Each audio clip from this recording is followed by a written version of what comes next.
always linked. Last time I had the problem that YouTube deleted or didn't let me put it on because there were scenes from Avatar and I had to edit them out. So it took a couple of days more until I could upload it properly. So last time, well, I share with you my screen.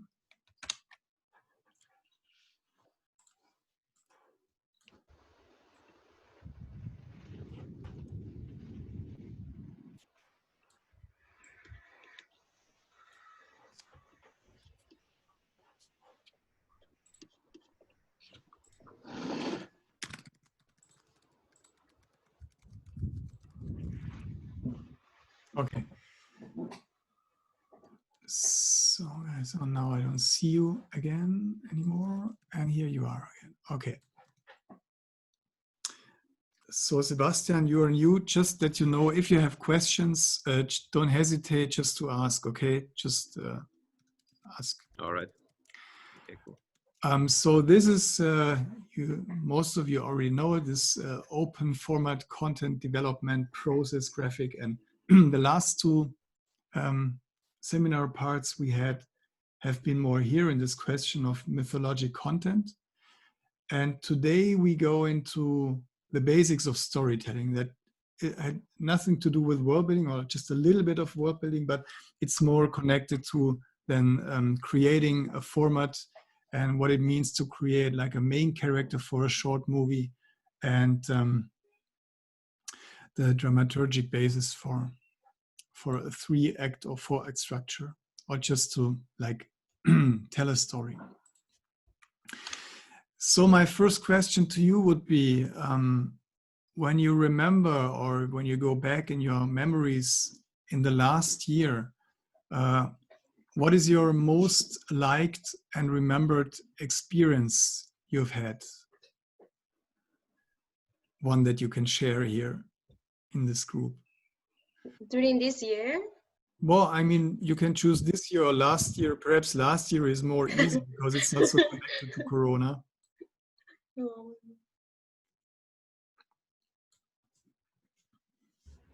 Well, I had a psychedelic experience in Amsterdam. That was very enlightening in a way and changed my mind for the better, I would say. Oh, okay. Yeah. Would you describe it, or why do you describe it as an experience? What does like a situation, what does the difference between just a situation that you tell and an experience? What would you describe as the difference between that? What makes an experience to an experience? I would say it's hard to put it into pictures. So if I would try to make a movie out of it, for example, it's very tough because a lot of the stuff is just going on in your head. So what you experience is kind of difficult to show to an audience, for example. So it's an inside experience, something that happens inside. Right. Okay. Yeah. Okay, that's the main difference, yeah. Mm-hmm. So who else has or can share an experience he had the most liked, or a really big experience you remember from last year? Maybe I can say something. Yeah, please.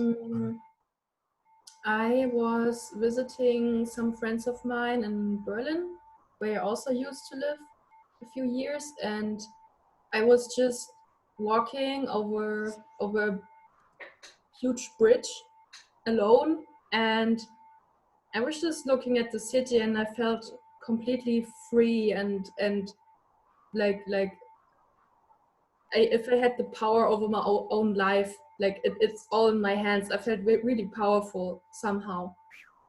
And yeah, I can also agree on Sebastian that it was really like something in my head, like because I was just wandering across the bridge, but I don't know, it was a feeling in my head that just occurred. Wonderful. Okay, so you had like an inner freeing experience, the experience of being totally free and to feel that, this freedom. Wonderful, good. Yeah, I mean, you see, guys, this is interesting because when you ask people about a huge experience they remember, most of them will tell you something that has a connection to a strong feeling, something that happens inside of you. And this has already a lot to do with where we should go. Personally, I like to show you this quote from Maya Angelou, and she said, "People will forget what you've said, people will forget what you've did, but people will never forget how you made them feel." And I think this has a lot to do with storytelling. In the end, a good story or good movie, whatever format you choose in the end to tell the story, has to do with make me as the audience to feel something. And the more and the deeper this experience is, the better is, like the movie or the story experience. So when we think about creating a story, it's always thinking for the audience how you can make them feel something, okay? And if you, as the writers, don't feel anything during the writing because you're just here, writing from here, how should an audience feel something? You know, if you don't feel anything, well, why should the audience feel something? So it's a really important thing is when you create a story and you're not emotionally connected to it, I doubt that it will work out for an audience. So it's about finding this really strong emotional core in the end for a storytelling. This is just now an overall, like an attitude for you as a storyteller. Just be aware that it has a lot to do with creating an emotion. And if you can't create it in yourself, or if you don't have it in yourself for the story, I think the audience won't have it at all. So, and now we come to the craft of storytelling. So this is the agenda. I don't know if we will go through everything of this today. First of all, we will talk about the classical hero. Classical means more, we will talk about feature movies and feature characters. And then we will make the transition to the short format because it's about short storytelling. We will talk about antagonistic forces, stereotypes, and archetypes. So the classical hero, also connected to emotio, because normally if you enter a story by entering with a main character or with a character. That's why we can, a story is often connected to like someone that is with us entering the story. I would like to show you one thing.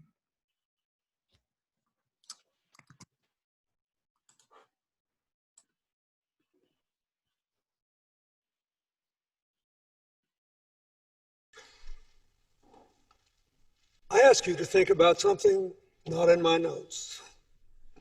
I was looking around this crowd today at all of us who used to be in office, all of us who came. Why? Because Helmut Kohl gave us the chance to be involved in something bigger than ourselves, bigger than our terms of office, bigger than our fleeting careers, because all of us sooner or later will be in a coffin like that. And the only gift we can leave behind is a better future for our children and the freedom to make their own choices, including their own mistakes.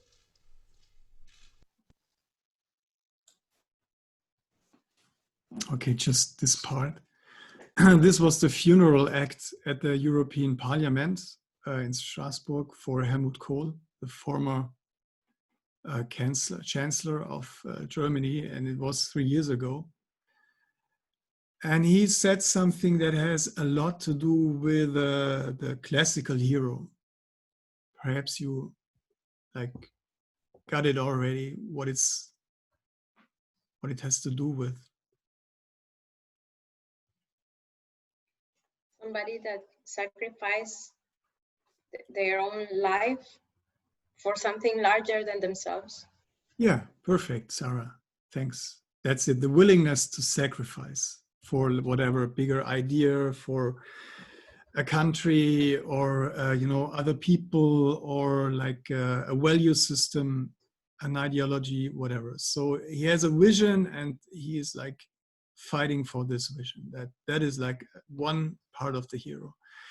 In what kind of movies, when you think about main characters in movies, in which movies is that so?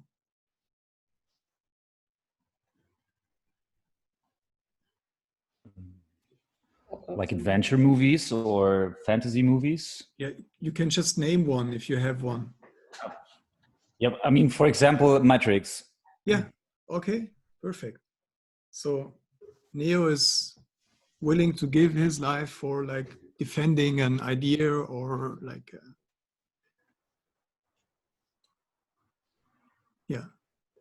like the freedom, defending freedom. Yeah. So this is also how Campbell defined it. A hero is someone who has given his or her life to something bigger than oneself. And this is like this willingness to sacrifice. I have a couple of heroes or main characters from short movies. Perhaps you get some of them, know some of them. And I would just like to talk with you about some characteristics that make a main character to a hero figure. Maybe selflessness. Yes, wonderful. Yeah, selflessness. Mm-hmm. Bravery, I would say. Yeah. Not letting himself guide by his fears, but being brave and stand in for his whatever values. Not giving up. Again, sorry, I didn't hear that. Not giving up. Yeah. Mm-hmm.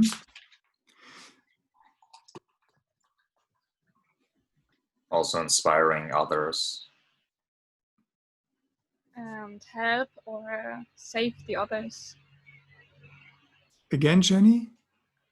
Help and save others. Yeah. And This is grow the- over yourself.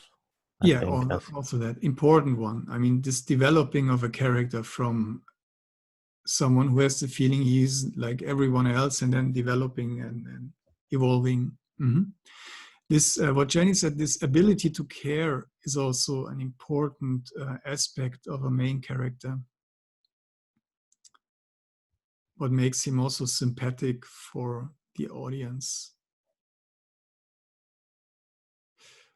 Most of them normally have a value system that we as the audience can share, common values. And this is also important. And this kind of actively acting and not just be passively drawn into like a plot, also important.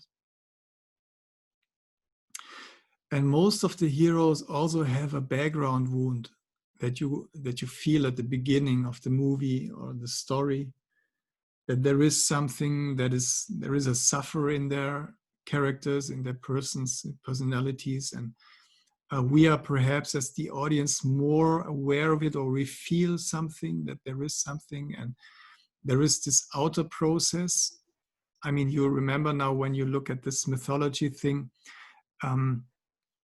that we had this outer process for the hero's journey, but we also have this inner journey, this developing moment, this confrontation with the shadow wound and so on. So it's also about an inner development and confrontation. I found this wonderful quote. I have been absolutely terrified every moment of my life, and I have never let it keep me from doing a single thing I wanted to do. This is an American artist, and that is so strong because it shows that she was feared her whole life and lived with anxieties, but she didn't let this side of her, these emotions, win. And that is important. That is one of the most important characteristics of a hero. A hero is someone that overcomes his fears. And overcoming fears doesn't mean that you don't have the fears anymore.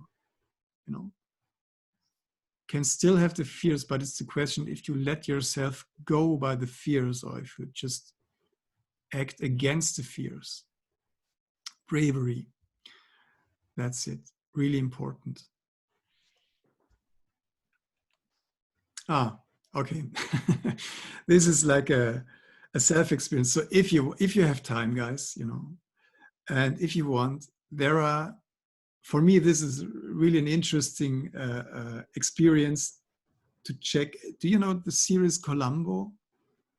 This detective? I show you. Sure. Who doesn't know him? Here, this one. You see him with my mouse, upper right side, next to Matrix. This is Columbo. And there is a really interesting episode in the season 3.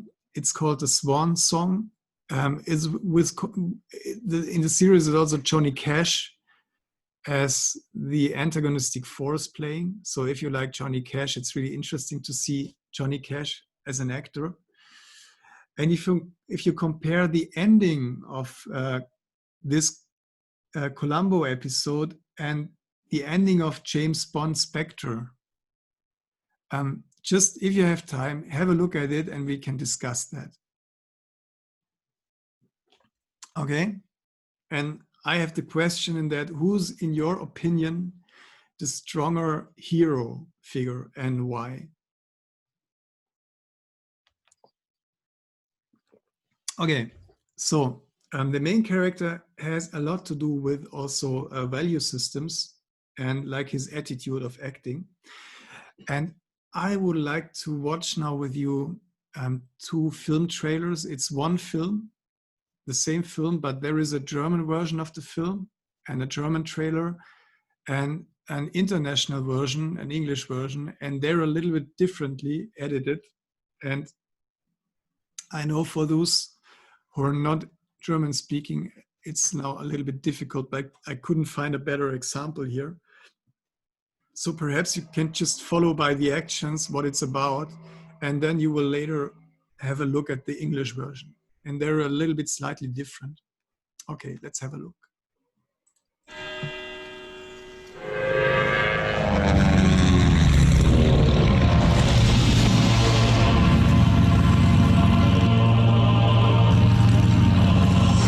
Unser Ziel ist es, Flieger abzuschießen, nicht die Piloten. Wir sind Sportsmänner, keine Schlechter. Richthofen hat einen Zweisitzer runtergeholt. Um zu punkten. Dann lass uns mal deine Beute suchen, um den Abschuss zu bestätigen, Mistkerl. Willkommen in Berlin, Richthofen. Ich könnte denken, er wird von den jungen Fräuleins umschwärmt. Da schwärmt nicht viel auf 3000 Meter, Ihre Majestät. Von Richthofen, Sie übernehmen das Kommando der 11. Fliegerstaffel.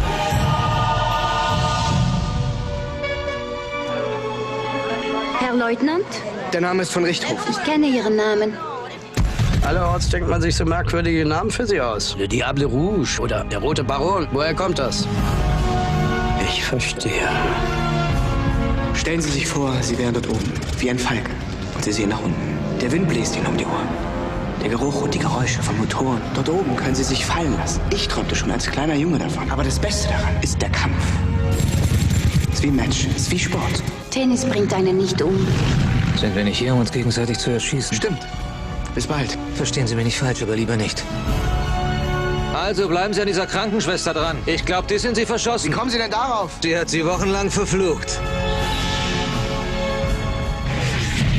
Es gibt so viele Hospitäler, dass man sie durchnummerieren muss. Die meisten Männer werden sterben.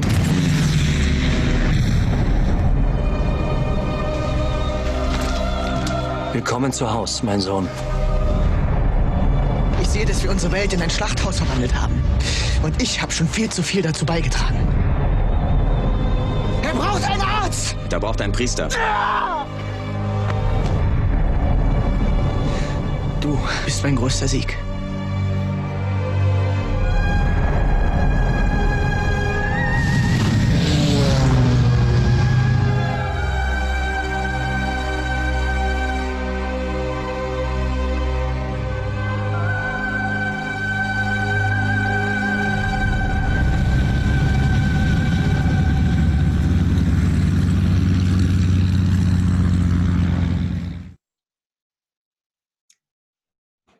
So guys, who would be interested to watch this movie? Oh, Lola. Okay. How much empathy do you have for the main character?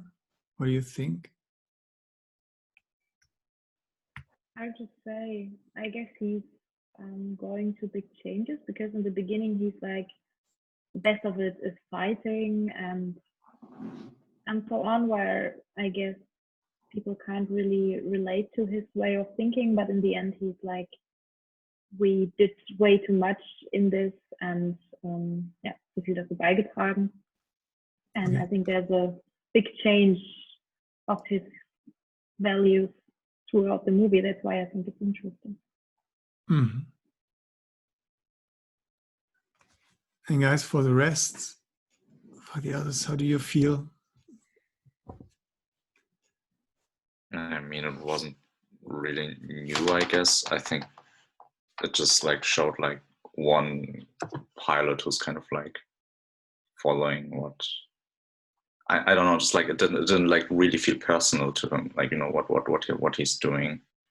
So I think like that's why I had like the lack of like emotional like connection, like, because like he's what is he really fighting for? And but then there's that talk about that nurse, but he gets together with the nurse, and like, yeah, it's like was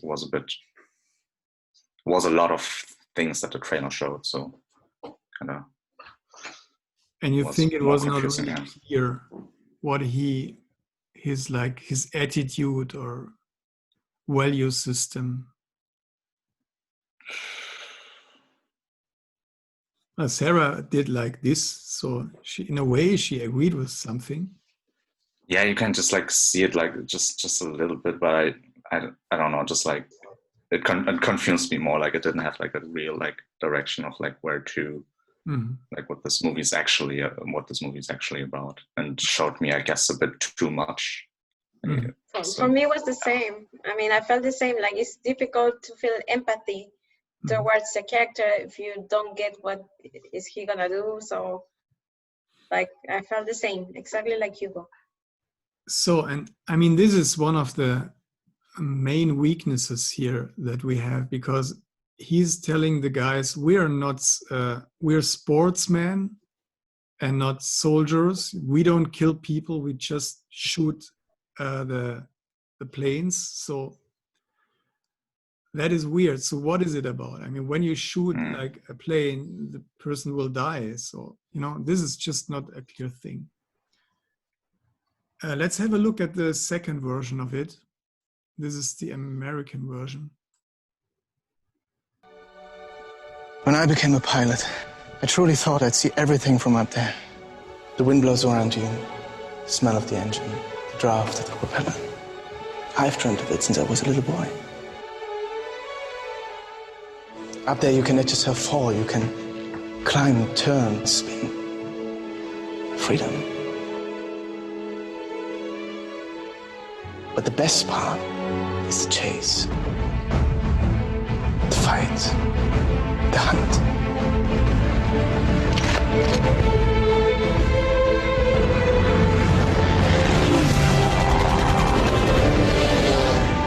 Our time us is to bring down aeroplanes, not men. We are sportsmen, not butchers. So now you want to win a war without killing anyone, huh? We're not boys anymore. We're grown men fighting a bloody war. Lieutenant? The name is von Richthofen. I know your name. The pilot you shot down. You told me you are a supreme professional. And a tricky rascal.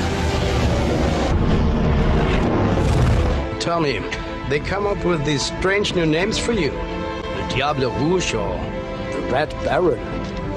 Why is that? They'll spot you from a long way off. We'd completely lose the advantage of surprise. I don't want them to be surprised. I want them to be scared.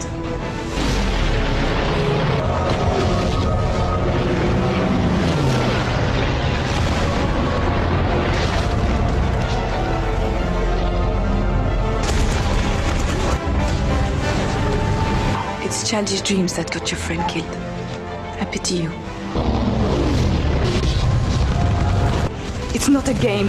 This is the lowest we will ever get. It never gets darker. You opened my eyes. You taught me to see what I didn't want to see.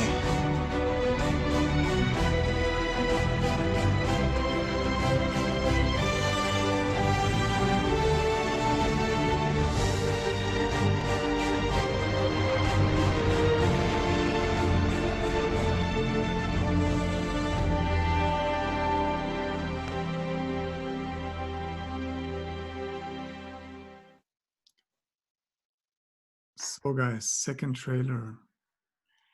Does it make Personally, I got more connected to the second one. Mhm. Because I think from the story that he shared, you got like also the point of view that why he is acting that way. So you Yeah, got you have the his backstory. motivation. Oh, sorry, Yannick. No problem. I just wanted to say you have the backstory right from the beginning. So I felt like you can understand where he's coming from and maybe even how or why he's thinking like this. Mm. Yeah, good. I mean, you got a motivation from him and like an attitude why he's doing it. And you see how important that is to get like a little bit more into the character.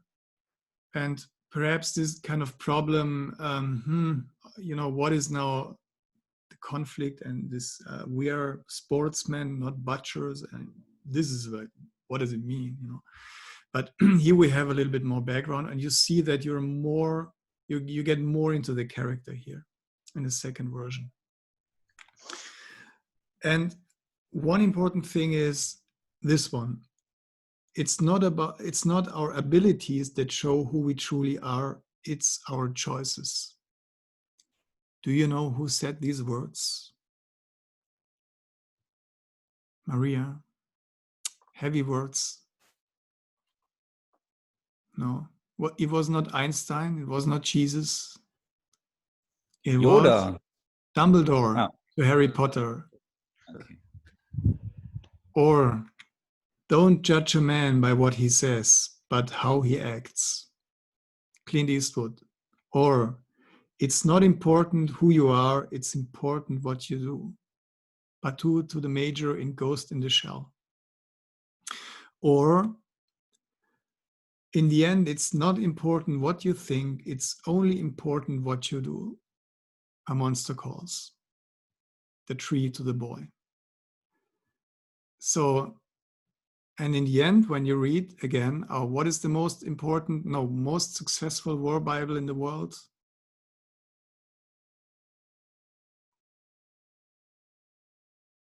Joan? I didn't get the question. Didn't the question? What was the most successful world Bible in the world that we have? The Holy Bible. So, and even there you will find this, okay? You shall know them by their fruits. So, and this is an important one. Also now when we talk about, plot-based and action-based building up a character, it's like Henry Miller said, the ordinary man is involved in action, the hero acts. an immense difference. Who's in world building also in the course? I think a couple of you are also part of it. So you saw this problem that we discussed yesterday evening, and we're exactly here. So the difference between a character that is just like pushed in action is a difference if he's choosing to act. And this is really important if you build a character.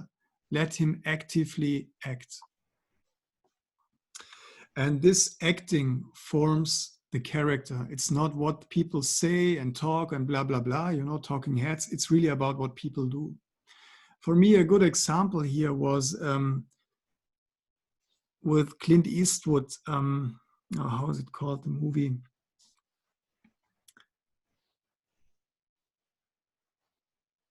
Can you help me? One of the last Clint Eastwood movies where he has been... Gran Torino? Yeah, thank you, Marco. Gran Torino. Perhaps you saw it. Clint Eastwood in his character is always talking bad, but his acting is always good. So here you have an immense difference, and that is like also this kind of comedy drama, because he's always pushing with the words, but acting differently in his behavior. And we as the audience, we judge him by what he's doing and not by what he's saying, because we see that he's a better person in himself that he wants to see it himself. And this is really an important distinction. Okay, so acting evolves a character, and at the broadest level, all themes are about achieving a balance. So what it means, I show you in the next slide. So these are just popular character arcs where the story starts, where the characters are at the beginning. That can be dishonesty, or people are a lonely wolf. And in the end, we have like the transfer to be honest, or to become a team player, or from traumatized to healed, or naive to worldly, and so on. So these are often the character arcs, the developments, the evolvements of the character in the hero's journey, or what journey ever you will tell. So this just a little bit about the hero in the feature format, in the long storytelling formats. We are going to focus more on the short format aspects. Okay, we have to learn from the longer storytelling elements, but we have to create in the end a short one. And what the huge distinction is between a long-term movie and a long story and a short story, you don't have the time to implement complex characters or complex themes. It has to be simple or simplified. So the main character in a short format, it's often just about dynamics of the character. It doesn't have to be the good guy or the bad guy. Most often it's about the character that evolves most or develop most, okay? Let's have a look at an example. I have a short movie now, and I don't know if it makes sense that we watch it all together here in Zoom, or if I give you the link and each and every one is just watching it himself, so him or herself. So we can try to watch it, and if you have like a bad connection, I think then we should stop. How long is it? That's a really good question. Let me check. It's 6.5 minutes.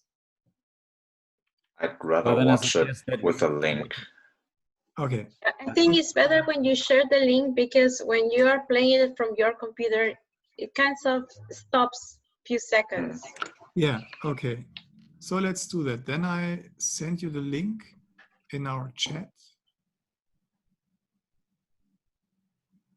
Identify the short film, who is the audience of the short film. So I was thinking, because he is the one fighting the fear, trying to fix his daughter's hair.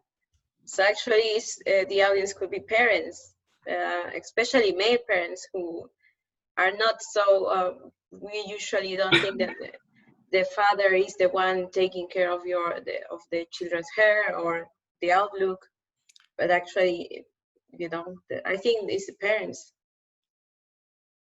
The father could be. So you say the father is the main character here. Could be, I don't know. And Cinema, you also, sorry. I would say the little girl is the hero here because she changed the perspective of the mother and the father. So she kind of made her mom look beautiful and feel confident with no hair. And then she helped like the father to overcome the challenge doing something without the mom. Yeah. I mean, but before that, you said it's like the father that was confronted to his fears and so all that. So it depends now what we're looking at. If we say who has most evolved in this short movie, who did where is the dynamic, and who has? Sorry. I'd say it's the father because he's going out of his comfort zone, actually caring about the hair of his daughter. And when he gives up for a short time and the daughter comes back with the tutorial, the mother even says in the tutorial, it's the journey. And we're always talking of the hero's journey. And she even mentions it. I would say he's doing this journey in this animation. Yeah.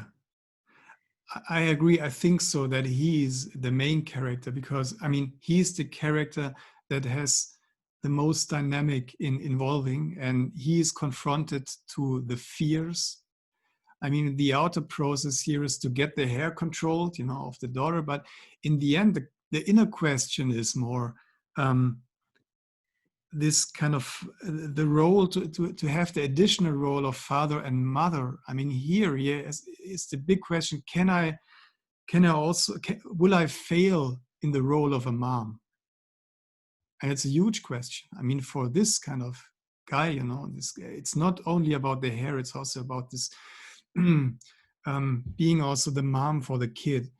And the kid here is also a kind of mentor and hero and this connecting piece between mom and father. But the most involvement is here at the father's side. And that's why I showed it to you, because, I mean, when you look at the first glance on this movie, it's like the daughter because it's cute and funny and full of energy, and she brings like the conflict, she involves the conflict or starts the conflict, but in the end, it's the father. Okay, so now again, sharing my screen. And Sarah, you're really welcome to warn me before again I forget to share whatever screen and so on. And you're again. Are you gonna share a screen now, or you're gonna share a link? No, I share the screen. I'm just trying to.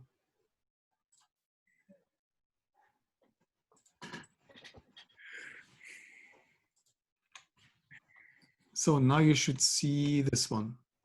Hero in short format. Okay, good.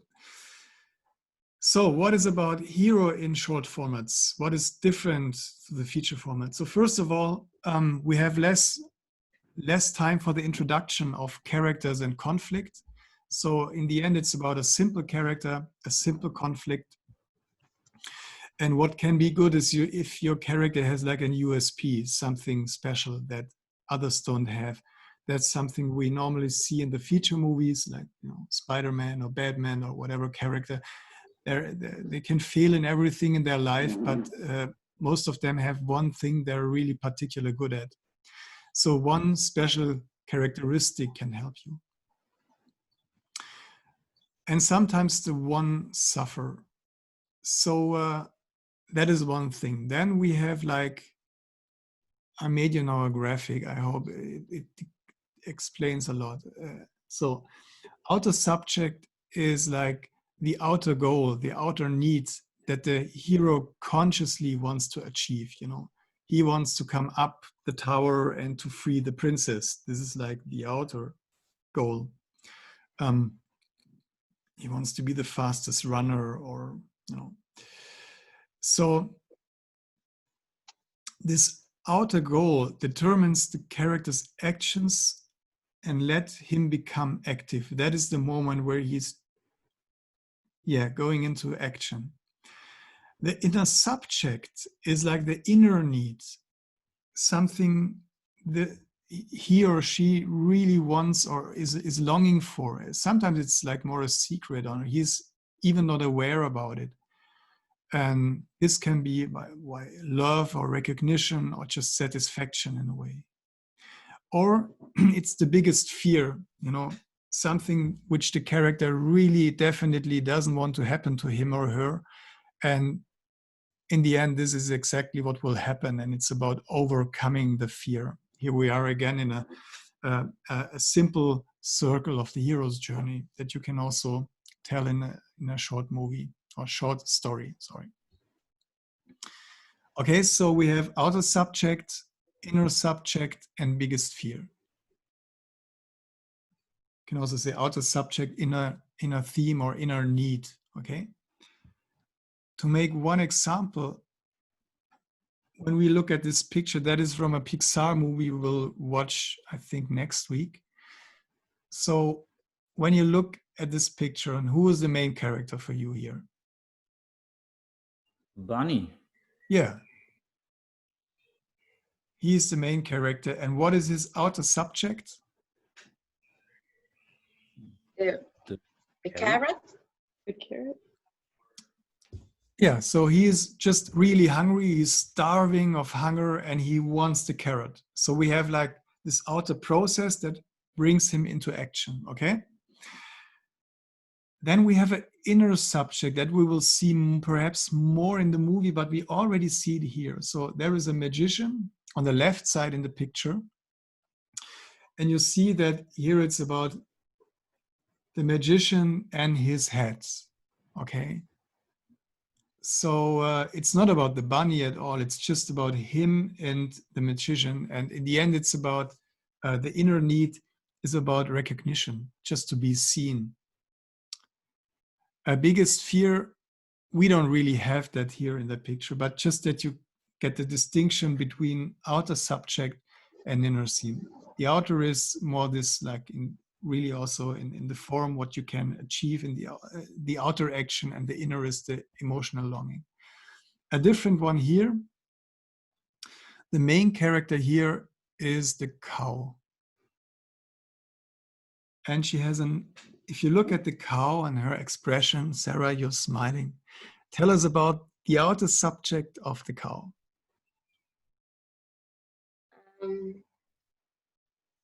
I can't tell. No?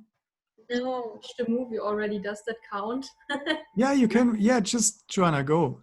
The outer subject is reaching the other animals because she wants friends. Yeah, that's just it. I mean, the outer subject is she wants to be part of this community on the right side. She wants to be in the middle, in the center. She wants to have friends, just be there with others. We don't want to be alone. So we can feel this kind of conflict. The inner need here, the inner subject is, so the outer is just come from the left side to the right side. The inner subject here, the inner need, what could it be? It is to belong, I would say. Sebastian, again, sorry? I would say it is to belong, like what we already said, actually. Just belong to the group. Yeah, belong to the group and getting perhaps a good friendship and overcome loneliness as a sufferer. Really an importance is overcome the sufferer. And here we have a sufferer, and the sufferer is loneliness, and she wants to overcome her suffer, and that is loneliness. So, biggest fear, we don't have it here. But so you get outer subject, inner subject, biggest fear. Just this is really important for our main character. When we talk about the suffering of the hero, I would like to watch something with you from America's Got Talent. I think we can watch that because it's not so important that you have a very good video. It's more about the sound. Okay, so guys, mute your microphones, please.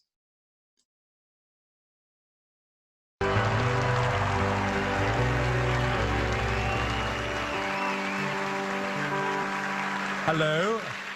Hi, how are you? And what's your name? Mandy Harvey. And who's this? My interpreter. What's your name? Sarah. Nice to meet you, Sarah. Nice to How meet are you, you? Sarah. Hi, Sarah. Doing well, thank you. Hello. Okay, Mandy, so I think I've worked this out. So you're deaf? Yes, I lost all my hearing when I was 18 years old. Wow. And how old are you now? 29. So it's 10 years. Wow. And Mandy, how did you lose your hearing, if you don't mind me asking? I have a connective tissue disorder, so basically I got sick and my nerves deteriorated. Growing up, the only thing I wanted to do was sing. I ended up going to school for vocal music education so that I could have that be my life. When I was in college, I thought I had an ear infection, and it just got worse and worse. And by Christmas, I was borderline legally deaf in both ears. There was one day where the teacher was going to play the piano, and I had to chart out everything that he was playing. And I had my pencil ready, and everybody else's pencils start moving, and I'm just waiting for the test to start. And then one by one, every person just got up and left the room. And I didn't hear enough to even start the test. That was the last day I was a part of music program. That was a bad day. We were sitting in the car together to come home. She said, "Dad, I can't remember what your voice sounds like anymore." At that moment, you knew that things would never be the same. Everything that I had ever wanted was just going away, and I couldn't stop it. The music is alive inside of her. The only question was, what could she do with it now? My dad suggested that we play a song. I said, well, that's crazy, but I had a guitar tuner, and I hummed my starting note and just went for it. Music now isn't about the sound, it's about the feeling. I'm excited, I'm nervous, I'm scared, so I'm just trying to... It's not the dream that I always had. That's okay, because I showed up, and I did something I never believed I could do.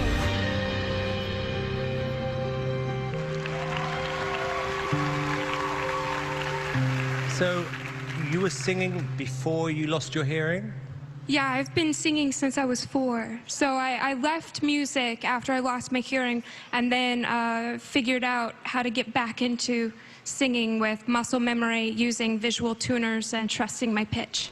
So your shoes are off because you're feeling the vibration. Is that how you're following the music? Yeah, I'm feeling the tempo, the beat through the floor. And Mandy, what are you going to sing? I'm gonna sing a song that I wrote called Try. Okay, can you tell me what it's about? After I lost my hearing, I gave up, but I want to do more with my life than just give up. So. Good for you. Good for you.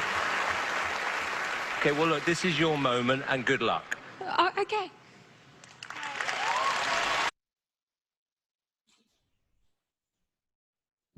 So guys, come back. Why are you stopping it? I hear her I want you to stop.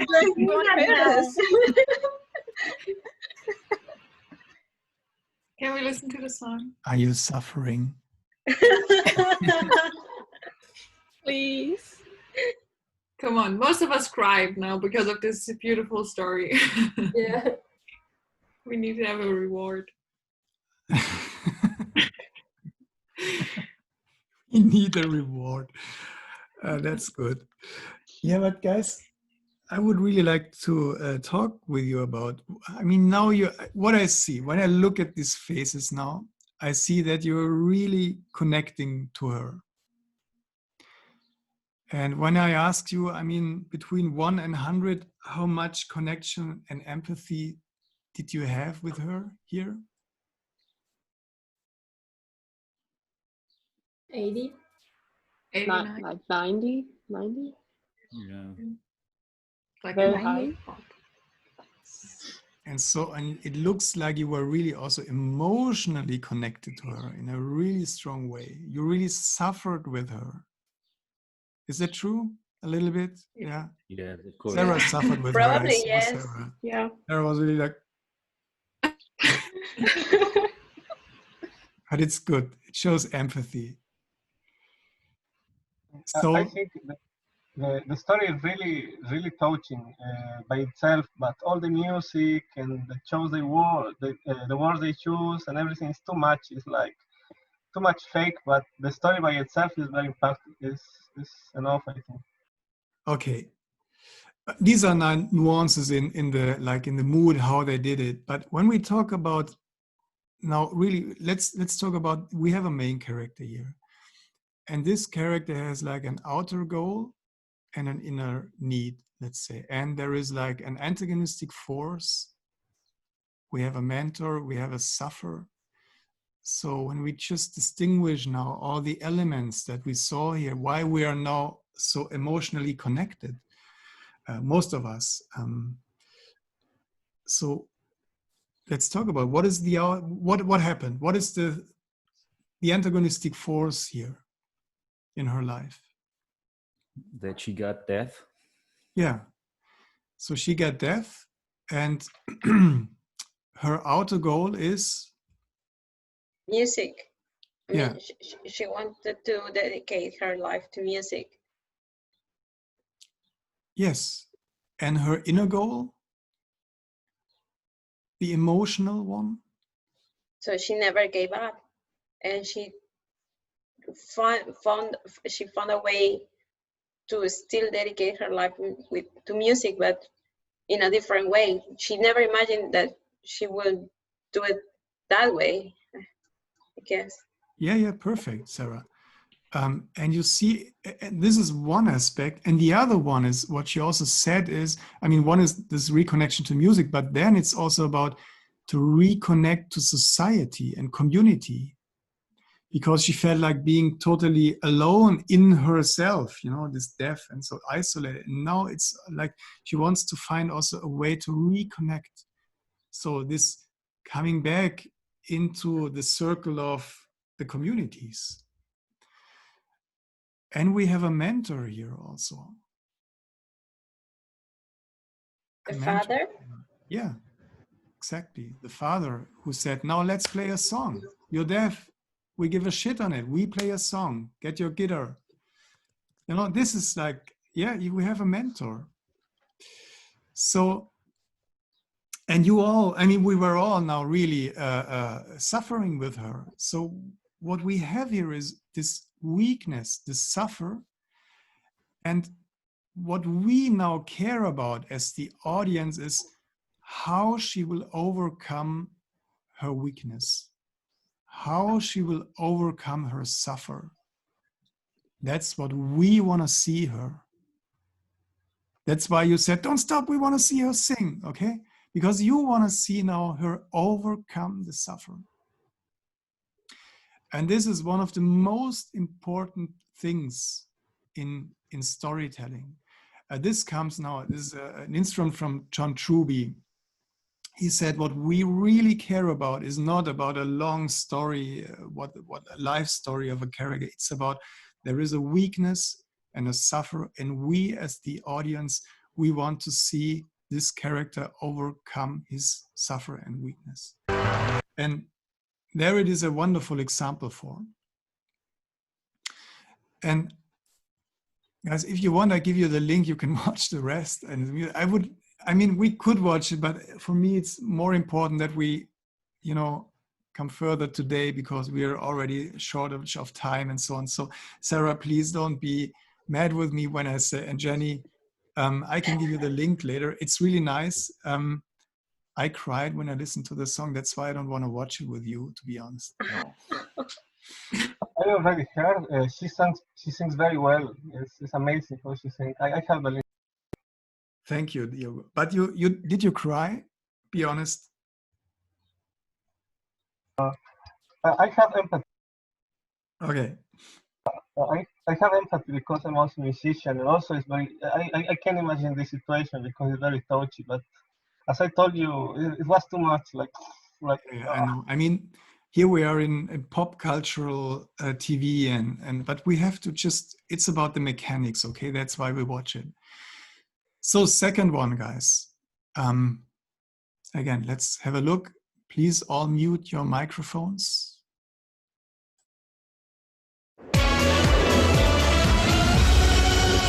Hi all. Hi, we're ready for audition now. Would you all like to follow me? Come on, mate. David's having one of his I want everyone to like me days. Enjoy yourself. It's all yours.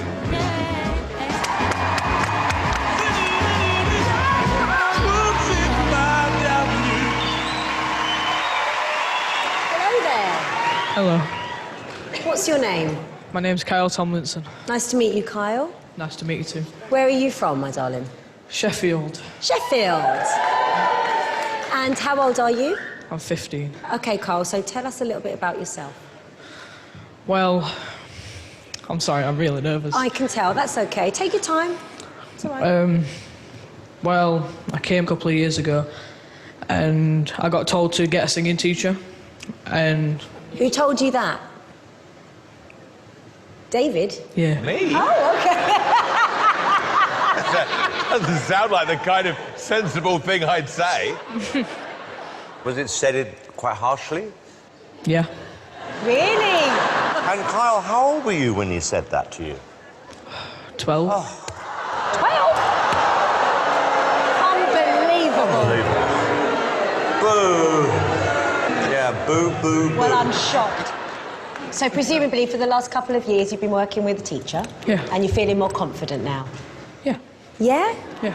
Do you need a little sip of water or something before you start? David. Done it. Too late for that. Too late. You try everything you can to be nice now. What did the You others weren't nice say? then. What did the others say? They were right nice. Were they? Well, I This is strange. I was the mean one. Yeah. I'm the only nice one here. Oh, that's a lie. Anyway, Kyle, we're here to support you, Kyle, so good luck. here's your chance to Thank prove you. David wrong. What did they say? Thank you. Come on, son. Can do it.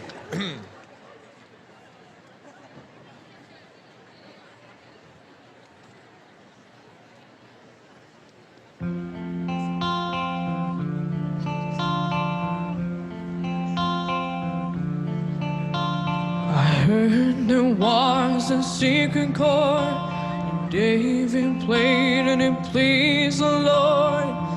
But you don't really care for music, do ya? Well, it goes like this: the fourth, the fifth, the minor fall, and the major lift, the baffled king composing hallelujah. Sounds great, doesn't it? Hallelujah, hallelujah.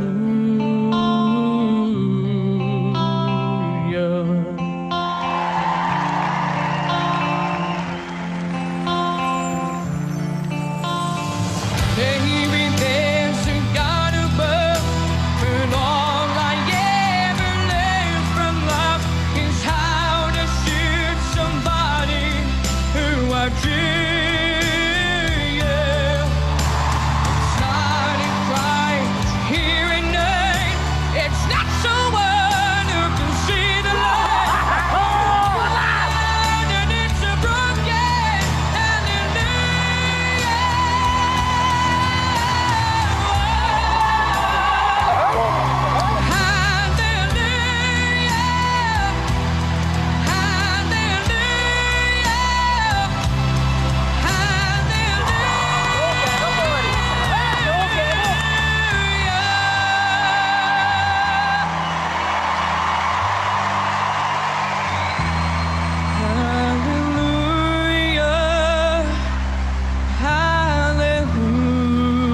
You stood up there, you put your heart and soul on the line, and we all felt it, and we were all there with you. That was brilliant.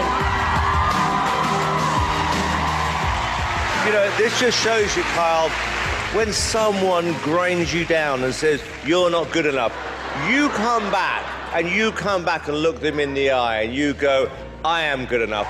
Thank you. David, what did you think? I thought it was really good.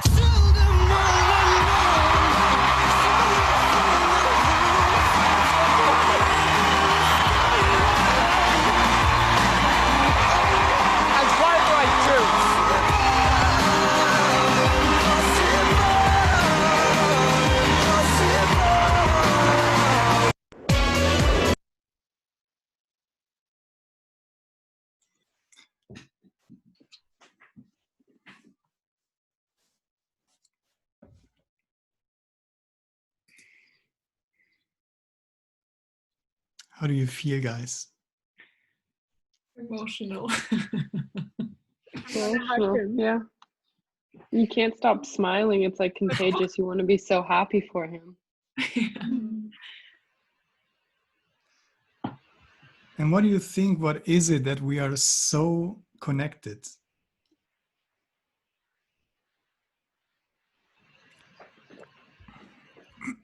It's because he was tough enough to try it again and show everybody that he can do this better. But not even just trying, he just blew everyone away. Like he just worked so hard on it that, I don't know, everyone was speechless. But still I think he wasn't really aware of his talent because he was still so nervous and not really confident with it. So you didn't expect him to like be that great. This is important. So he himself, until the end of singing, you saw the suffering in his face. This is important.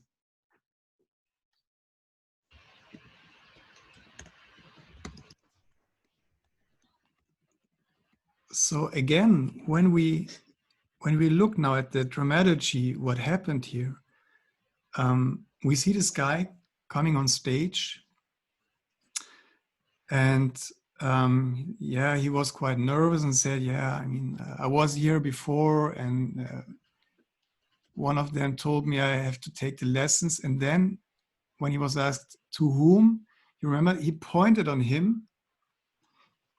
He couldn't even express it with words. He was so muted, you know, you felt this pressure, this suffer that was built up years ago.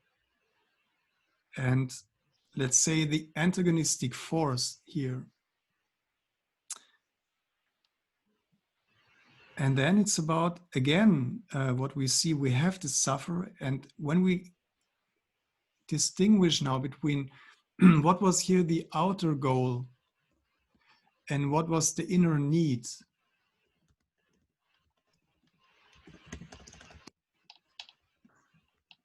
Maybe the inner need was to convince the other person that he can.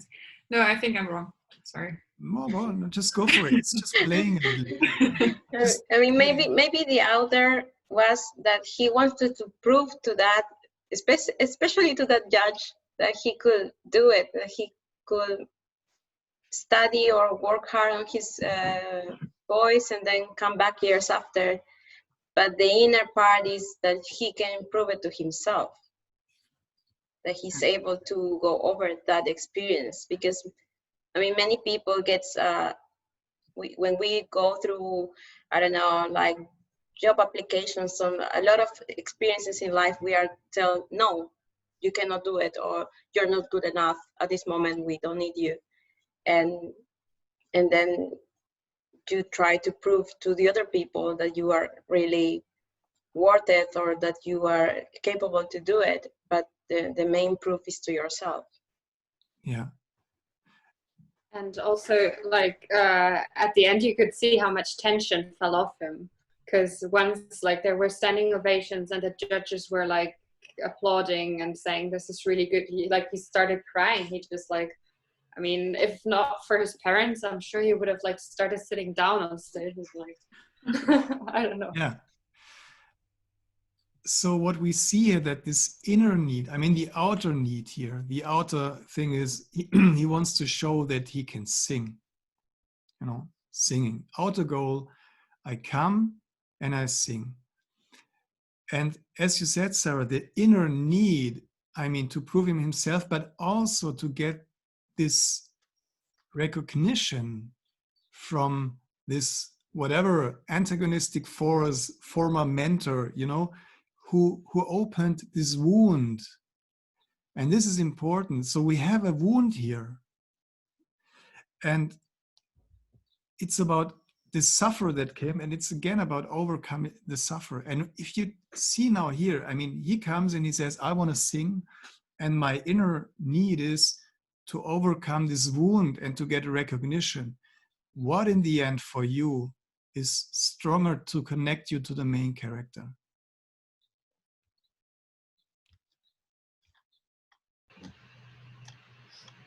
Sorry, what was the question again? If you would like, we have here the outer need and the inner need. And what do you think is more important for you to be emotionally connected to him? The inner need for me, I think. Yeah, definitely. And this is really important because you see here how important this inner need is for us as an audience. So if you just went now through the stage and it would be not about a background wound, you know, it is just about his singing. This singing would be perhaps really good and, you know, hand craftsmanship perfect, but you wouldn't have been involved in that emotionally.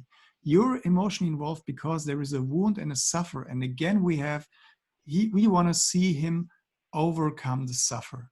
And as Britta said, in the end, this catharsis, you know, years of pressure, years of training, and this moment where he got the recognition from this guy who gave him this wound, and he got it now, and this release of all the feelings, release all the pressure and the pain he had. This is a wonderful catharsis here that is told.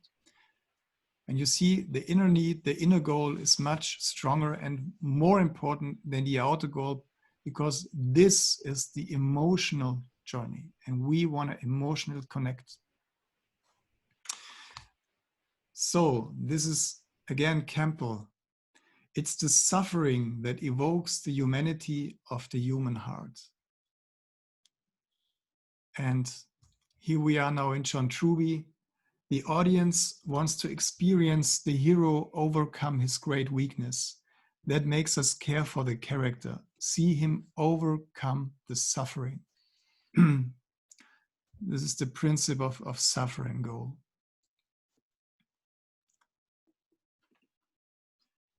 Okay, so I have again a trailer, 2-minute trailer. I don't know, was the video that we've watched okay or was it bad?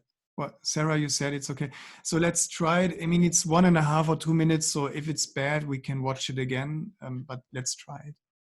So please mute your microphones.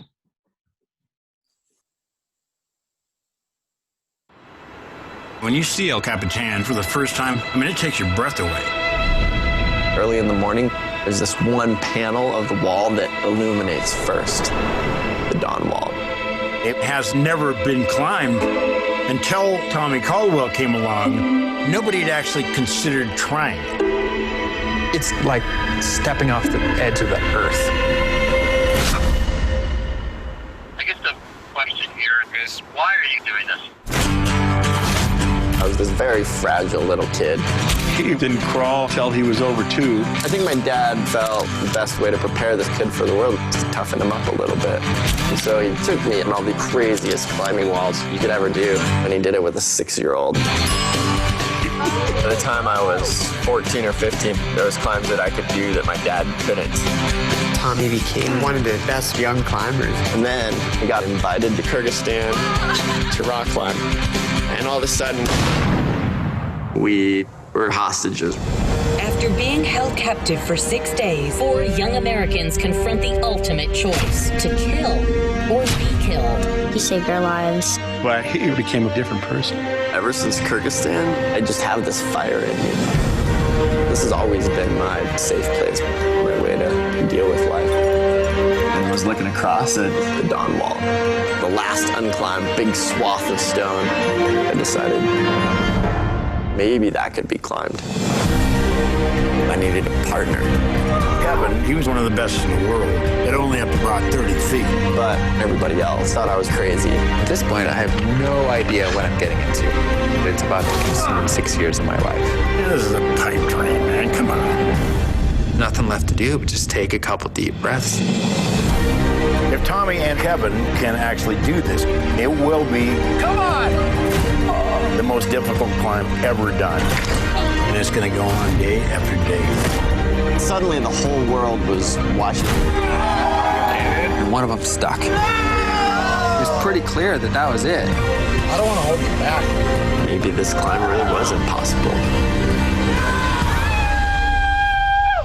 We are capable of so much more than we could ever imagine.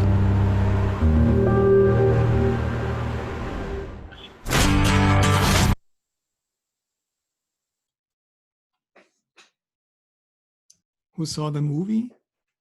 Just give me a sign. Okay. Could you connect to him as the main character emotionally?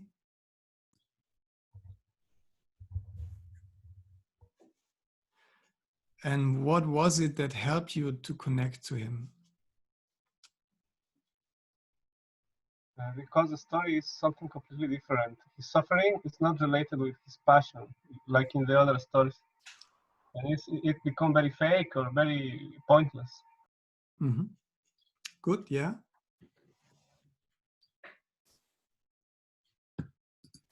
I think it was also important to see his childhood and how like he grew up with that, and how his father, even his father, thought he was like a weak kid or something, and so that's why he would take him on those trips.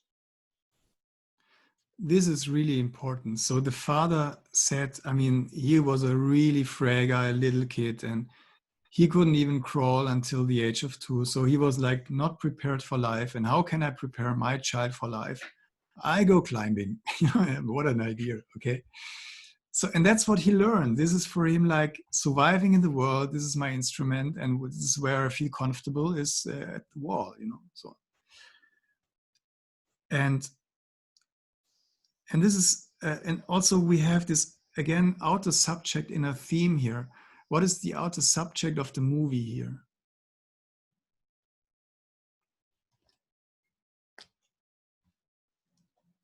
It's climbing the wall, I would say. Who never climbed this wall before. So it's about climbing the impossible wall, because everyone said it's not possible to climb it like that. And what was the inner need?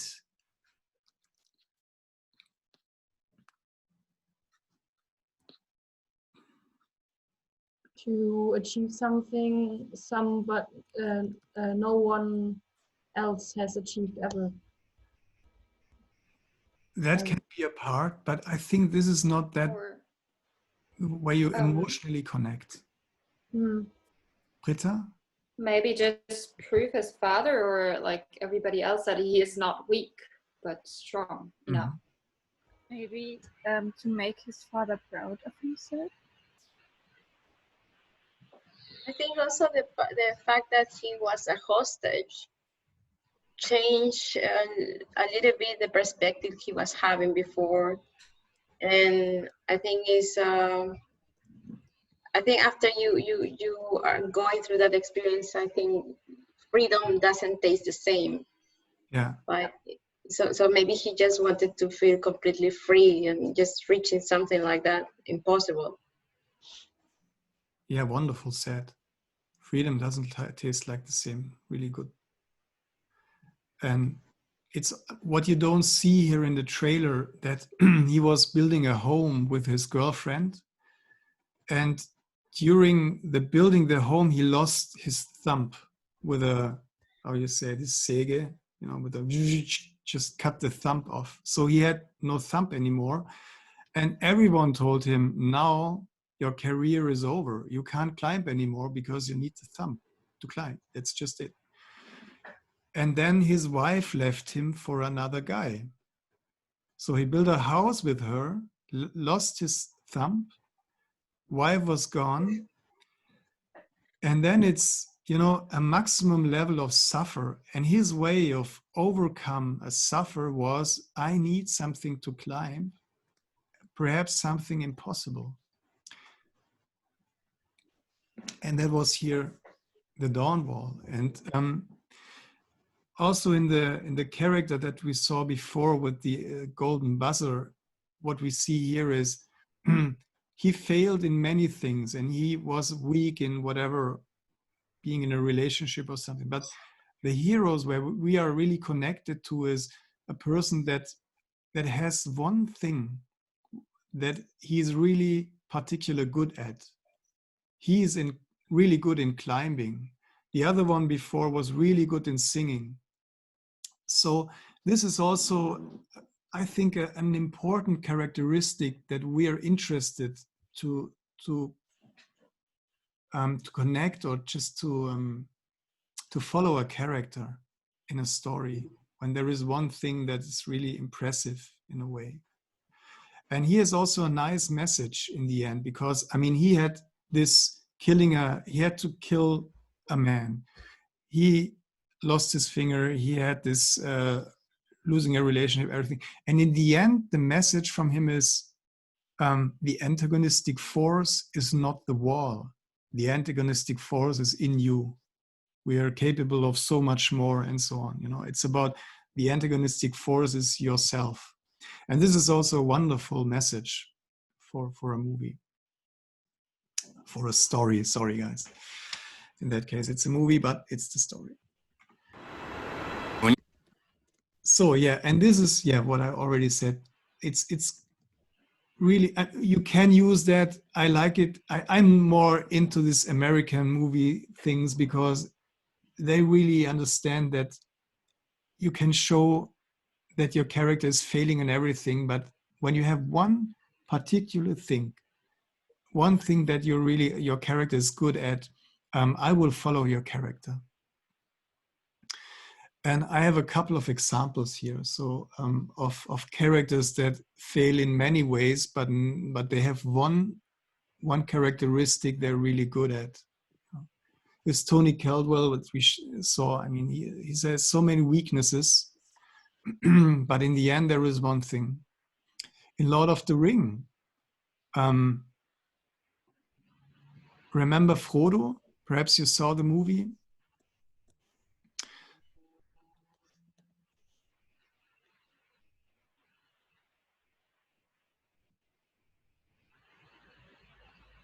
You remember his weakness or how he was as a character?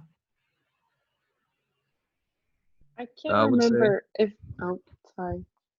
Is okay. it because he needs to stay, like, he's like a homebody, like he's not supposed to leave the Shire? Is this the right one? Okay. Yeah, he himself feels to be too weak to wear the ring. And he seems like a really a weak and a fragile character, but in the end, he's the only one who is capable of wearing the ring. So we have again this USP. Or, yeah. I would also add that he is the bravest one of all, actually, because he knows about his weaknesses, but he's still overcoming them. Yes, perfect. So yeah. I would say his weaknesses are more like a lack of experience than anything else. Mm-hmm. Yeah. So he knows about his fears and he knows about his fragile characteristics, but he's still taking the ring and bringing it to an end. Yeah. So again, second time, because it's really important just to internalize it, okay? It's the suffering that evokes the humanity of the human heart. Guys, when you create a character, always think about this kind of, can be a background wound or this inner need, but this is something that evokes humanity and the passion and the connection to your character. Okay, guys, let's go also to commercials. I really like to watch commercials because they're short and we can learn a lot from like the dramaturgy of commercials. So heroes in, who's interested in doing a commercial? Just that I know a little bit if you're interested in, oh, okay. So just a little bit the differences between the normal hero and the hero in commercials. So normally the main character of a commercial is like the longer part of the product. You know, it's strongly connected to the product. Normally your main character uses the product and achieves something great with it, and so the product is like the hero in the end. Normally, when we watch commercials, most of them are really empty, you know, like just the product and funny people or happy people and all beautiful and all that. So, you know, but I talk about the narrative form in commercials because there it's becoming more interesting. We will watch a couple of, but just, we don't have the time to watch it here, but for you at home, there are 4 movies that could be interesting, 3 movies that could be interesting to watch and then to talk about perhaps next time if you want to watch it. The first one is from the BMW Films series. Let me just see which version it was. It's called, oh no, I forgot to put the name in it.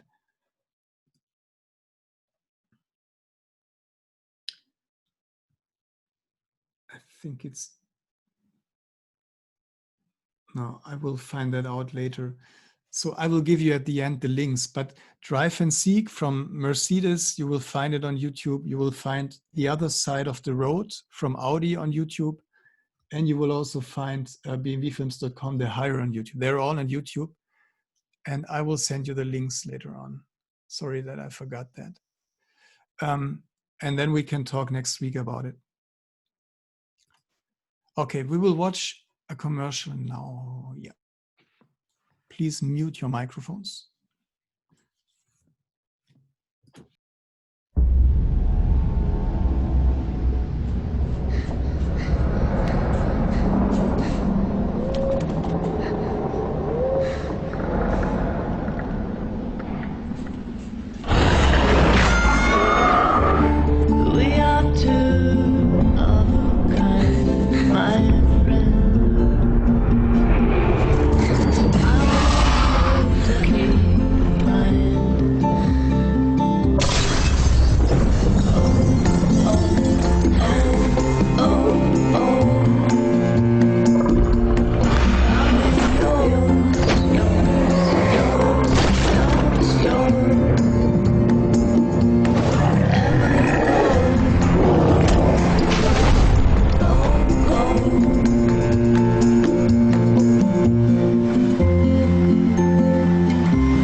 So how did it feel? Cute? It's so cute. This is what plushies are for children and even for grown-ups sometimes. Exactly this. Good. So you agree with the commercials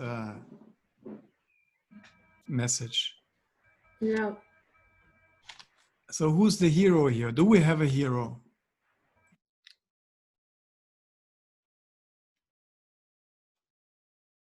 Well, the hero would be the teddy bear. Yeah, I think so. We have an antagonistic force, and that is the monster that comes at night. And we have the protector, the hero, and he has these characteristics of a classical hero. So this element of, how do you call it in English? Opferbereitschaft, sacrificing himself, yes, for the kid. You know, this is like the classical hero element. We will watch a second one. Please mute your microphones, guys. Evening. Evening. May I ring that up for you? Yes, please.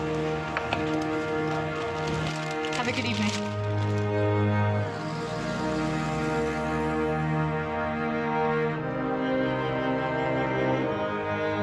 Repeat after me. A. Then B. And C. C. E, B, C, D, E, F, G. No, not good. Not good. Just the sounds that words make. Cat, dog, calamari. Trash on the beach. Good. Farm fresh.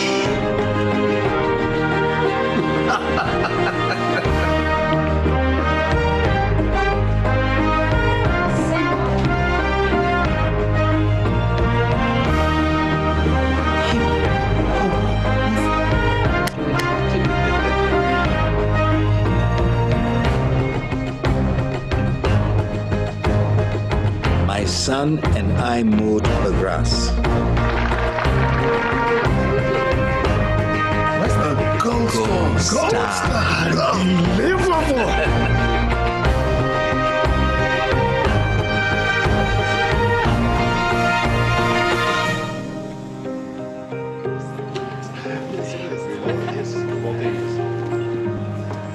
Dad. Hey, Thomas. I read your book. You read my book? Mm-hmm.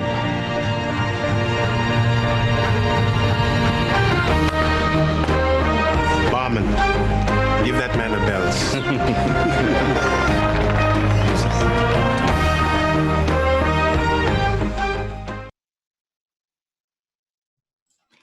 Now we all want to drink. I don't get it. Why are those guys making those kind of commercials? It has nothing to do with alcohol. That was really Totally random. no sense. Yeah. It's really sad. Expecting that. Let's talk about the story, okay?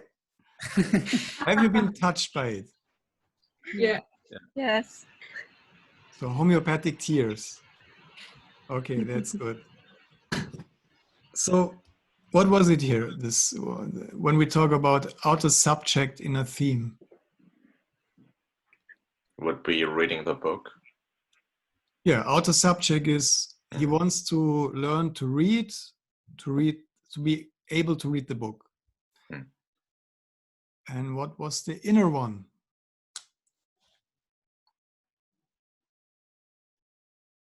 Well, getting closer to his son. It's like building a good relationship to his son. Something like this. Like proving to try to make his son proud of him as well, you know, because it's not like his son has any job. He's a writer, so you try to show him that you learn to read and he can be proud of you because now you can read his books. Yes, he's suffering that he cannot appreciate the work of the son. He wants to break a barrier between him and his son. Yes, guys. So, right. It's a Jenny, you made it more precise. It's like this again. We have overcome a weakness. This element of John Truby, you know, weakness and goal. So we see here the weakness, he can't read. And then we see the process of becoming able to overcome his weakness. And in the end, to be able to connect emotionally to his son and make him proud, and all what you said is all right. But again, which one is, you think, stronger, the outer goal or the inner connection, being able to connect the suffering thing? What connects you more? In the inner side. The inner one. Okay, good.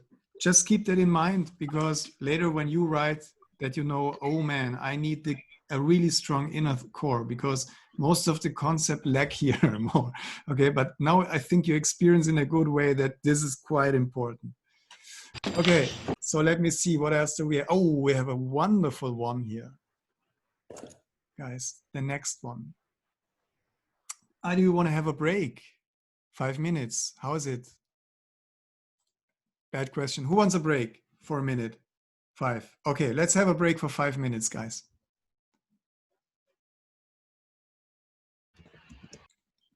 But I have a nice one now, and another commercial that I want to share with you. So please mute the microphones.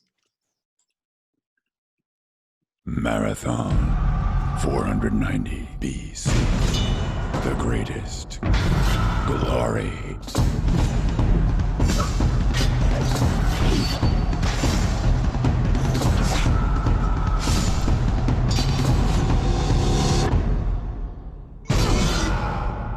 A legend is born.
Young, this was a really nice reaction. That was too random.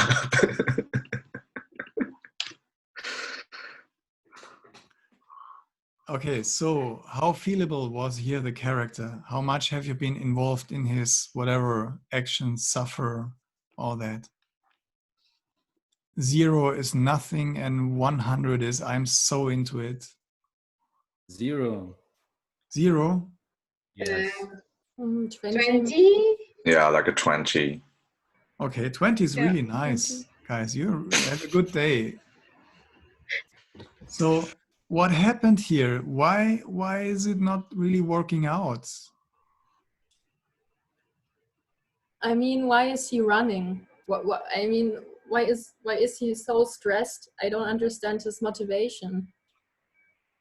I think it remembered me as on the school time in history, because I knew why we have the marathon.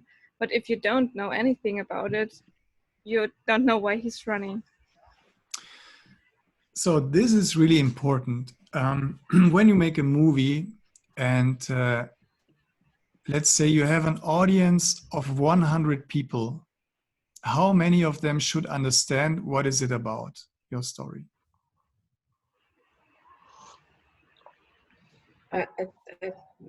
Everyone? At least, I mean, the majority of them. Should be 100 or not would be best.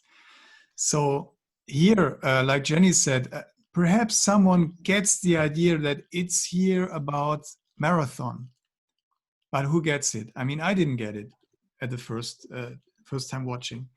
But even then, when we think about what we see, the whole thing starts with this kind of fight, like a war. They fight against each other. And then the fight ended. And then this guy, like a soldier, is standing in the sun. The sun is coming from the back, you know, this kind of really epic shots in the middle. And the shy guy is coming, and this one, and then the soldier hands something over to him. And so what do we think? Who is the hero here? It's not the guy running? Let's say we have the messenger. He's the messenger, but I will just mute now the movie again and just let us watch the first part of the movie, okay? Without sound, just that we have the picture. So we have the fight. I mean, it's confusing at the beginning because you think that it's the other guy who gives the paper, but at the end it's the guy who receives the papyrus. I don't know how to say it.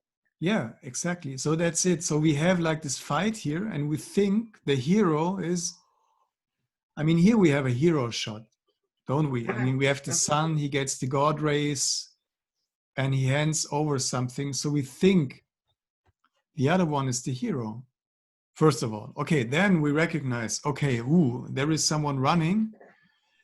And so what we know is there should be one thing, the hero can fail with everything, but there should be one thing at least where he's particularly really good at. Where should he really be really good at? In what? Running. Running? Yeah. And now let's just look at him running. Oh, this looks already epic, okay.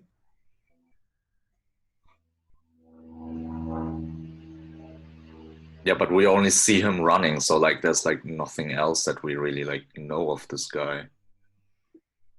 But just look at him running, guys.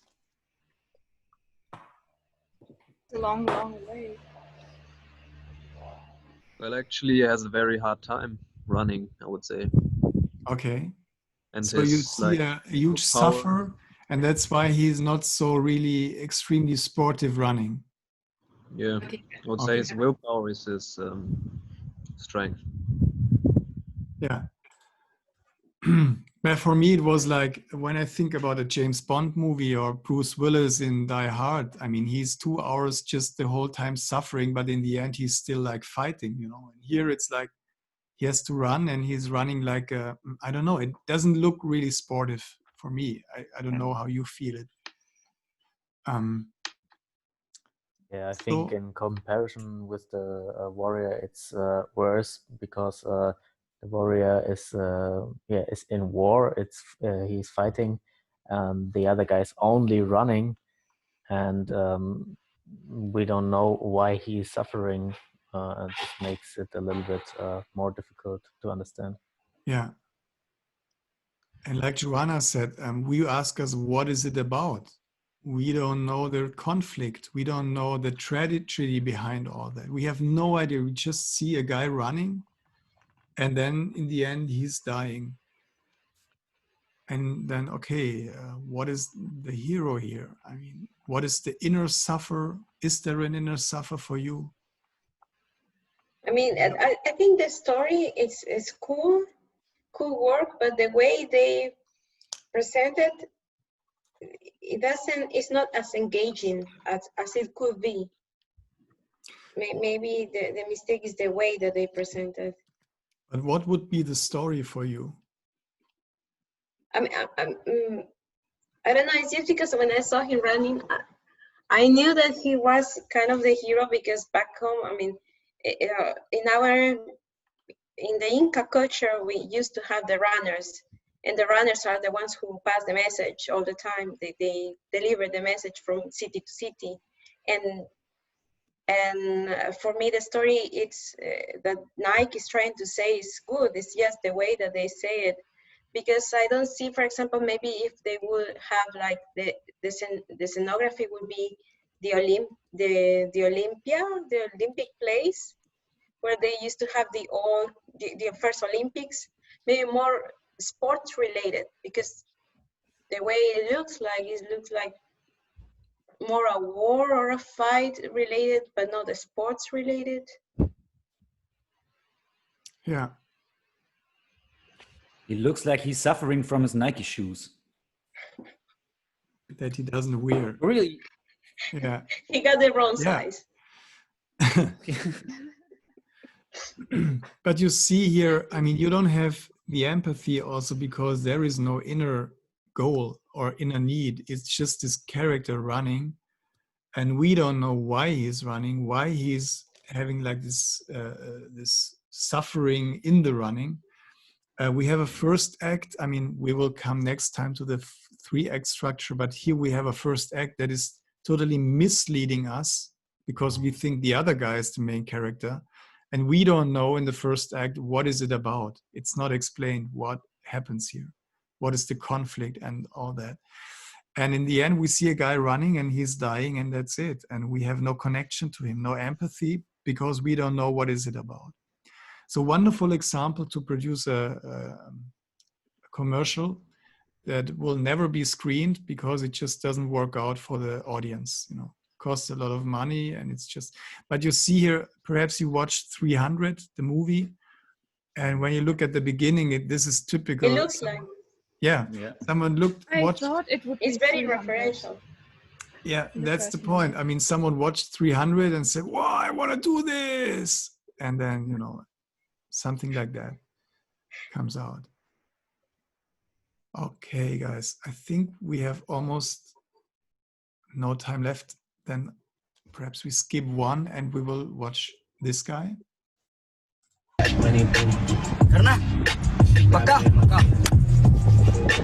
Gotta be real with it. Yeah. Kiki, do you love me? Are you riding? Say you never ever leave from beside me. Cause I want you and I need you. And I'm down for you always, Kiki. Do you love me? Are you riding? Say you never ever leave from beside me. Cause I want you and I need you. And I'm down for you.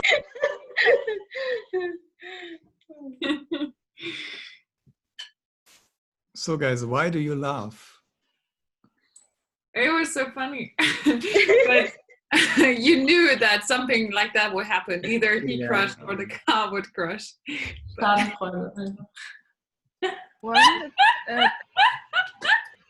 I remember we had a time it was fame to do videos like this, and we got a lot of questions because of Unfälle like this. Yeah, accidents. Yeah. Yeah, accidents. Thanks. So, but why is it funny? I think it's also funny because he is so stupid to let his car there in the street driving without him, and he is so unresponsible, and then he gets punished by the law of nature. I don't know, and yeah. I mean, this was the In My Feelings challenge. Everyone did that, like let his car go and then making this song. So this is like just one of the accidents that happened. But there is more in that why you laugh. Oh, they say that sometimes we laugh about something we fear. It's a natural reaction. Yeah, that is one of the points. And because of the atmosphere, the whole video, the fun, the modern music, and you expect something cool, and goes in another direction you expect. I don't know how to say it in English, but like Schadenfreude. Malicious joy. Yeah, thank you. Schadenfreude. Exactly, that's the point. Here we have a wonderful example for malicious joy. And why do we love? And why is it here malicious joy and not just we suffer with him? I mean, you didn't suffer with him, you just love. You had so much fun. Okay. So there is just a little distinction between the moment of we care and we suffer with someone, and we have this kind of laughing, this malicious joy. And this distinction is really thin. And what is it? Could have been also the other reaction. So like, oh God, you know, but it didn't happen. What was it? I think in this example, he's just very, not full of himself, but he has so much ego, or like he's so proud of himself that there's no suffer or weakness he's like showing at first. And then, yeah. Well. No, first of all, this is important. We don't have a weakness and a suffer. And we have a really totally self-confident guy. And it's like narcissistic. I want to show how great I am. Like everyone does it on whatever, TikTok, Instagram, and so on. So he wants to show up. Can I say show up? Is that right? Maria, you're my show mentor. off. Show off. Show off. Please. Okay, yeah, thanks. show off. He wants to show off, you know, a little bit narcissistic, you know, I'm the great guy. And what happens when we have a character that is going in this direction to be like narcissistic and showing off, what do we wish this kind of people? Exactly what happened. That's the point. You wish him pain. You wish him a suffer or something just to correct this arrogance, you know, just a little bit correction. And then that happens and then you laugh because this is your catharsis here. The other catharsis was the relief of the suffer, what we have seen with the guy with the golden buzzer. And this here is the catharsis with relieving the arrogance, you can say, okay? Almost similar thing, but totally different reaction that you can work with. Okay.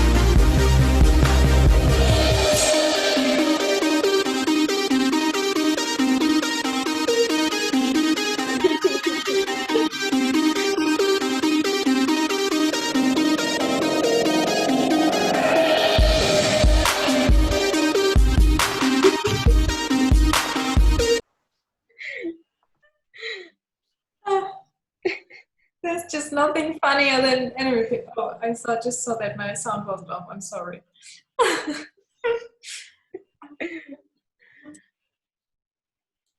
Okay. Yeah, and no animal was hurt during this making of the movie. You know, they all live peacefully and happy today. So again, you laughed. Which one was the worst part? The last one. Ah, really? I think the little one with the ball.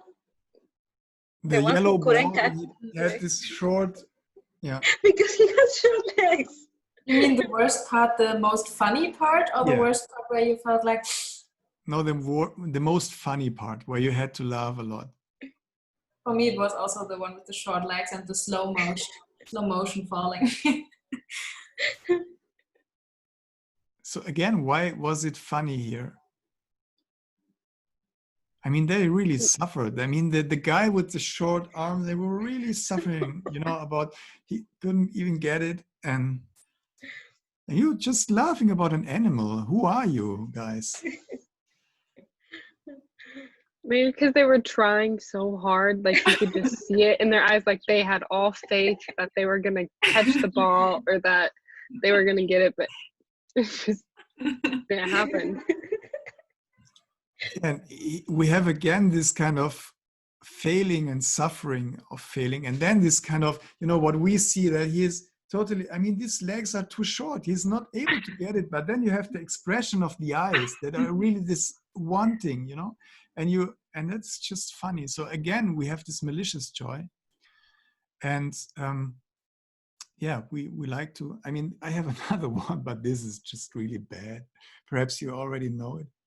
The how do you call it? I just show it to you. It's without sound, so you can keep the microphones on. He was on top of it when I looked. Don't move because he'll see us. Watch, watch. Oh boy.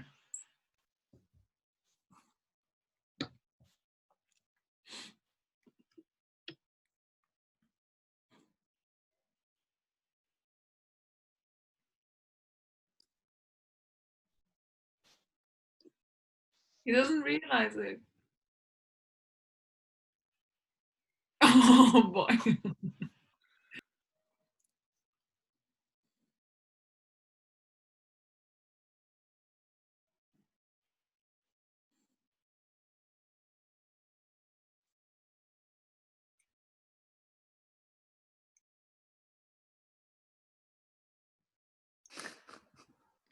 Yeah, I It's like, think oh Maria fuck, had what did I most fun.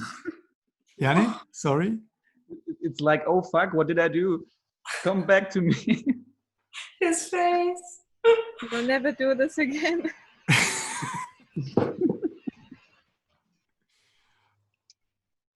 I'm like I've crying never seen laughing it from this that. perspective. It's so Yeah. funny. Yeah, Maria, sorry. What did you say? No, I'm like crying laughing. It's so funny to me that he's like the head falls off and he's so confused. He's confused and also perhaps a little bit, suffering. What happened? I mean, he killed this kind of, how do you call it, cow? This kind of Hirschkuh? Deer. Deer, sorry, Deer. thank you. Deer. This deer. And it's like a trauma for him, and we're just laughing about it. And again, it's about, this kind of suffering. He will never have sex again. Let's not hope for him, but perhaps you're right. So if you create an idea, you see, I mean, you can all work with that. I think we skip that. And you see, this is, that's what I wanted to show you. I mean, in the end, this suffering and the drama is really close to comedy. So a main character in comedy has often to do with suffering. When you, for example, I mean, one of my favorite movies is something about Mary. Perhaps you watched it. Verrückt nach Mary auf Deutsch. And here, I mean, this guy is so like shy and a nerd and like failing and in so many things, but we have so much fun watching him fail his life, and not, his wishes are not fulfilled. He has competitions and will always lose and so on. So comedy without suffering just can't work. And that's why you should, if you do like a comedy, it's always about combining the tragic with the, the comical elements. And we laugh because we like to see other persons to suffer and to see how they overcome suffer, or how other people can deal with suffer. This is really important. And that was this compassion versus malicious joy. Okay, I think we stop here for today, because next would be the enemy, the antagonistic force. And I think we will continue there next week. And I've already made 15 minutes too long. My God. And I think, who is interested in watching this kind of three, the BMW movie, the Mercedes movie, and the Audi movie, and talk about it next week? Just that not that I do. Okay, just 1, 2, 3. Okay. So now you should all have the links. So 3 links. Yep. Okay. Yep. So then watch them and just write down, let's say, how it felt. Okay, just note a couple of words for yourself. How have you been involved in the story, in the main character, and emotional involvement? Okay, for the movies. So I mean, that's it. So I wish you a wonderful rest day, and we will see us next week again. Have a great time, guys. Bye-bye. Bye-bye. Bye. Bye. Bye. Bye.